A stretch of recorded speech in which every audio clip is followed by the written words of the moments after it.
Hey everyone, Happy New Year, and we want to say Happy New Year and welcome to the very first Radiotopia Presents of 2024.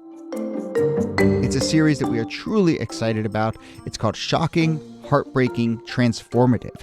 Now, this is from documentarian Jess Shane, who put out an open call on Craigslist and then worked with 4 strangers to explore the standard rules that documentarians and journalists use to tell their subject stories. So the series gets into all sorts of questions about what happens when people's real lives are collected, edited, and consumed. The show pulls back the curtain on what goes on behind the scenes of your favorite nonfiction shows. And then it turns in on itself and some really interesting twists and turns along the way in the making of the show.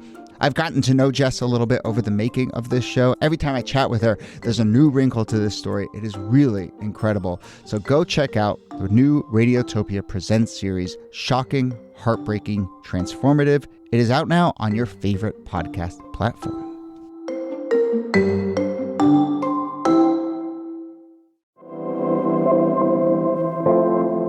Hello and welcome to This Day in Esoteric Political History from Radiotopia. My name is Jody Avirgan. This day, August 11th, 1993, Ruth Bader Ginsburg's first day as a Supreme Court justice. She was sworn in the day before, had been confirmed relatively smoothly earlier in the year after being nominated by Bill Clinton to replace Byron White. She became the second female justice on the Supreme Court. I'm not sure when she was getting sworn in if she realized that someday she would become a bit of a meme with people getting tattoos of her face or her image on onesies on babies in Park Slope in Berkeley. But hey, here we are, and let's talk a little bit about the legacy of Ruth Bader Ginsburg's time on the court. I'm joined, as always, by Nicole Hemmer of Columbia. Hello, Nikki. Yeah, you never see those semi-ironic onesies coming, do you? Hey, Jody. Yeah, that's right. You live your whole life without having people get a tattoo of your face, and then someday that just changes. And so I guess it's hopeful. All of us, at some point, someone might get a tattoo of your face, but I don't know if we aspire. Yes, we can aspire. And our special guest this episode, who else to join for this one but one of our favorite legal writers and talkers, Dahlia Lithwick of Slate, who does the Amicus podcast, which just published a 3-part series on Ruth Bader Ginsburg, including an interview with Ginsburg herself. So hello, Dahlia. Thank you for doing this. Hi, Jody. Hi, Nikki. I wanted to just put in a pitch for someone to get cracking on the Elena Kagan onesies. I think its time is coming. Agreed. So, Sonia Sotomayor has a lot of fans, but I think Elena Kagan somehow not nearly enough onesies or face tattoos. So just a thing to she's think a dark about. horse in the onesies game. Yeah. In the onesies griff. The onesies index is a good one to measure for Supreme Court. So, I do want to talk, Dahlia, about your series, and your series kind of does something to paint the roots of where Ruth Bader Ginsburg came from, which I think is an interesting place to start. And let's talk a little bit, I guess, about the selection and confirmation process. One thing that I just noticed in researching this was that, correct me if I'm wrong, but it seemed like Clinton's choice was really on a razor's edge, and it was really maybe at the last second that he decided to go with Ginsburg. What do we need to know about that decision? Well, I think many things were interesting about that.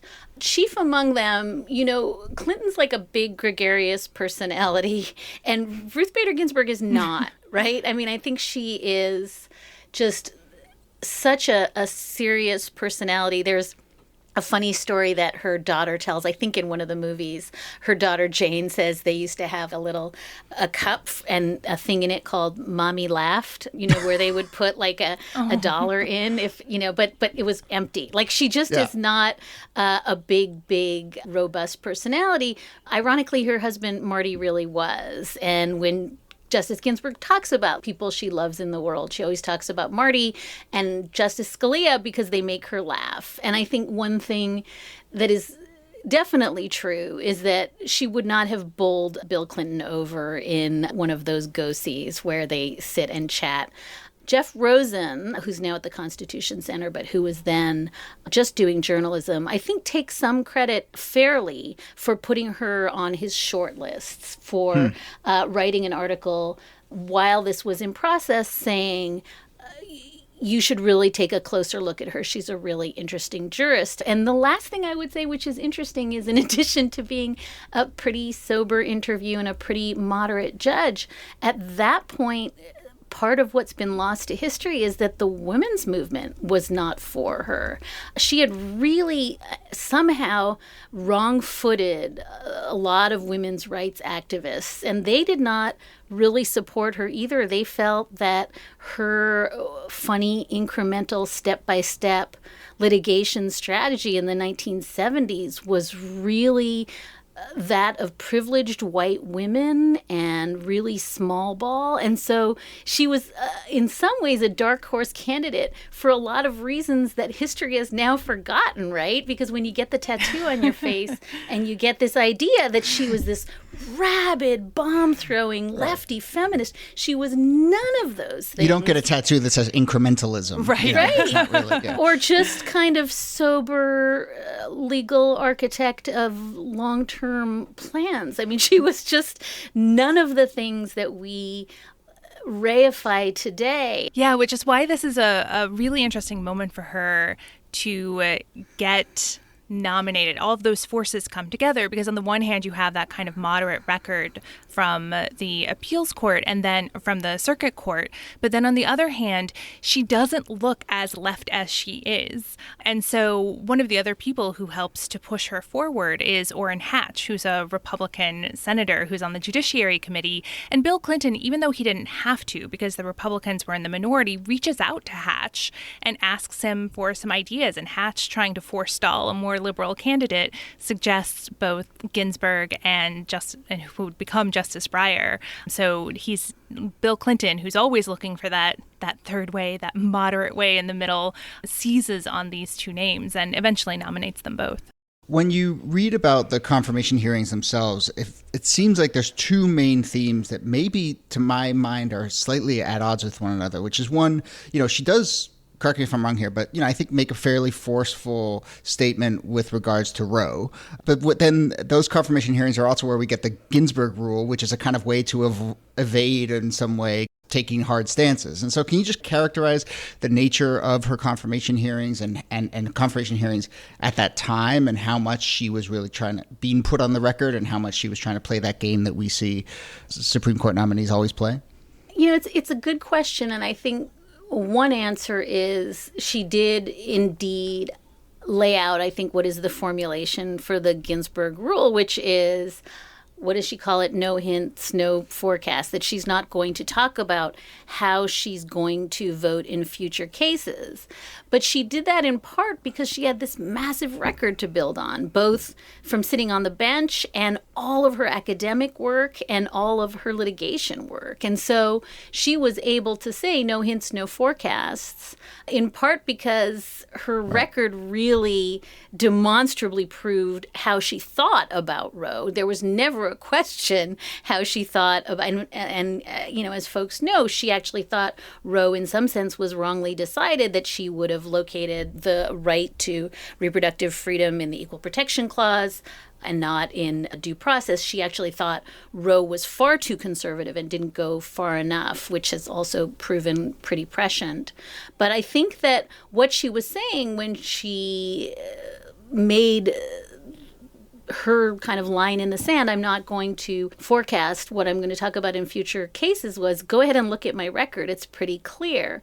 Now the quote unquote Ginsburg rule is cited by people who have no judicial history, who have no academic writings, who have sometimes been bloggers for 7 minutes before they get nominated to the federal appellate courts. And they use it to say, I'm not going to answer anything. But the Ginsburg rule emphatically didn't mean, in her view, I won't discuss my ideas about things. So now when it's used by people, when they refuse to answer whether Brown v. Board was correctly decided, that's not the Ginsburg rule. That's just evasion, I think. Yeah, I'm so interested in her feminism. And maybe this is a way of understanding her judicial thinking as a way to better understand this. Because, she, as you mentioned, when she's nominated, she's considered a moderate or a centrist. But today she's a liberal icon. I think my question is, did she change or did we misread her? Yeah, I love that question. For me, that question is at the very heart of everything I've been writing and thinking about her for the last couple of years. And I think, Niki, the short answer is she did change in some ways. I was covering her in the years after Sandra Day O'Connor stepped down, when she became a really different person on the bench and in public life. And she, I think, very, very forcefully has said that there was something profound that shifted when she went from being one of two women on the court to the only women on the court. And she started speaking up.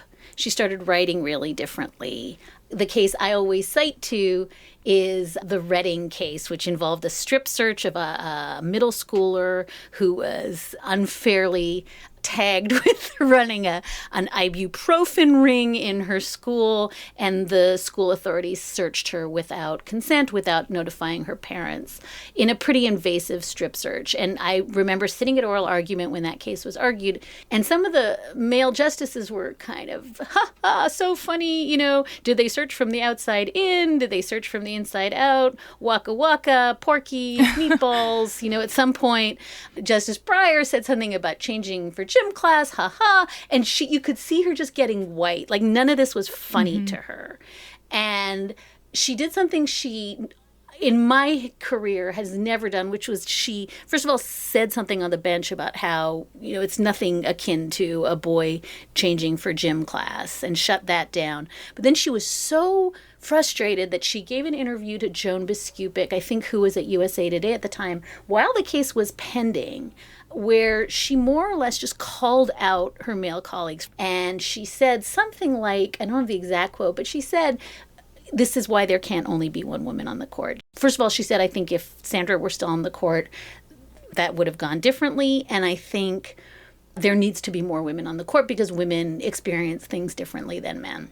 And that, in Supreme Court world, those were fighting words. Like, that doesn't seem a big thing, but to say something while the case was pending, and it was just quite shocking, calling out her colleagues. And I think, for me, that was when I carbon date Justice Ginsburg sort of steps into feminist hagiography. But then you'll recall she wrote The Dissent in Hobby Lobby that gets set to music, and she starts writing these blistering dissent in the partial birth abortion case, where she goes after Anthony Kennedy.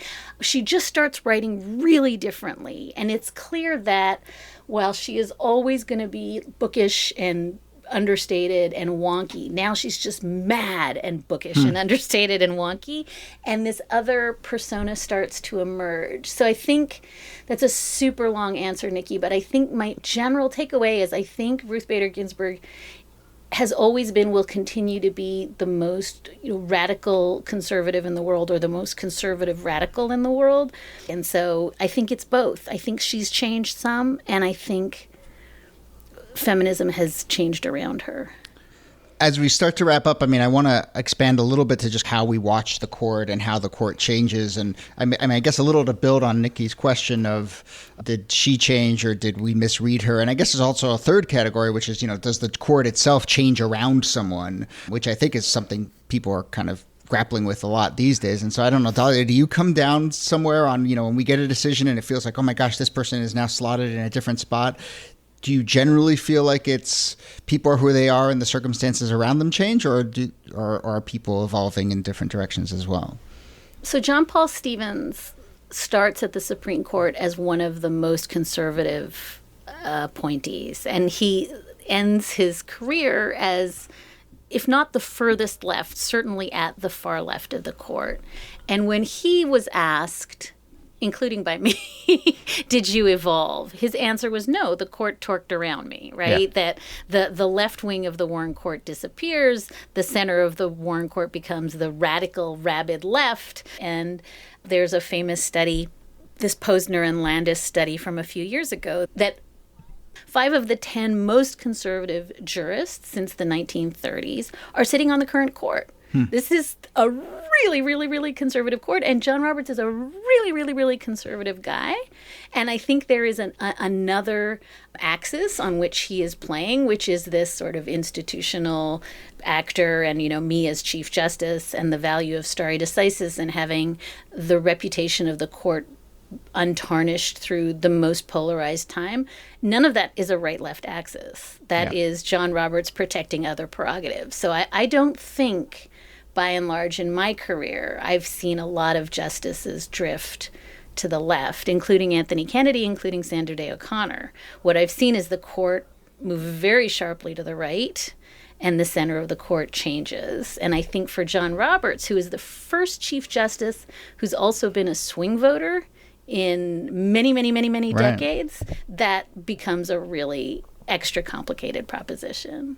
Yeah, I mean, it's basically the story of American politics writ large, right? This dramatic move to the right has reoriented politics in a way that, too often gets glossed over. All right, we're going to wrap up here. I want to come back to the Clinton decision to appoint Ginsburg because there's two other little facts that I find fascinating, and I just want to throw them in there. So one is, apparently, in some reporting, Clinton made his decision or made the call to Ginsburg the night after watching that famous triple overtime game between the Bulls and the Suns in the 1993 NBA Finals. And so I wonder if, Chicago had pulled that game out. Maybe it goes in a different direction. Who knows? One of these sliding door moments in American history. But also... So Breyer was sort of the other choice. Is that right, Dahlia? Yeah. And apparently he had written was told to prepare his acceptance speech and was just kind of ready to do this. So what do we know about why Breyer didn't get it? And then I guess he gets it 2 years later. Yeah, my memory of the Breyer interview is that he had a less than stellar meeting with Bill Clinton because he'd been involved in a bike accident and he was just not on his game and failed to impress. And I guess when he went for the next interview, the next time around, he did not have a bike accident and impressed Bill Clinton. But I think, yes, but for a biking mishap, he may have clinched what is Ruth Bader Ginsburg's seat the first Well, they were really looking for balance on the court, and he showed that he couldn't There quite you pull it go. off. There you go, Niki. But Okay, perfect. All right, well, that we are definitely going to end it there. Nicole Hemmer of Columbia, thank you as always, Niki. Thanks, Jody. And thanks to you, Dahlia Lithwick. So the three-part RGB series is in the Amicus podcast feed, right? it is in the Amicus feed. I think we may have put the interview, the unfiltered interview with Justice Ginsburg, in the Slate Plus pen. And there's also, I should just note, because we did really extensive interviews with a bunch of the women who did not want to be on audio, or the families of the other women who started in the class in 1956 at Harvard with her. So all of that is on slate.com in a printed feature with lots of amazing photos and just great detail about their lives. So the stuff that's not in the podcast, you can find online. But it was a labor of great love. That's great. Well, thank you for doing it, and thanks for joining us on today's show. Of course. This Day in Esoteric Political History is a proud member of Radiotopia from PRX. Our researcher and producer is Jacob Feldman. Thanks to everyone who reaches out with comments or questions or suggestions for topics. You can reach us at thisdaypod@gmail.com. There's also a contact form and a link to transcripts of the show at thisdaypod.com. My name is Jody Avergan. Thanks again for listening, and we'll see you soon. Now, Ruth Bader Ginsburg's greatest challenge lies ahead. A challenge to which she brings a powerful mind, a temperament for healing, a compassionate heart, a lifetime of experience. Her story already is a part of our history. Now her words and her judgments will help to shape our nation today and well into the 21st century.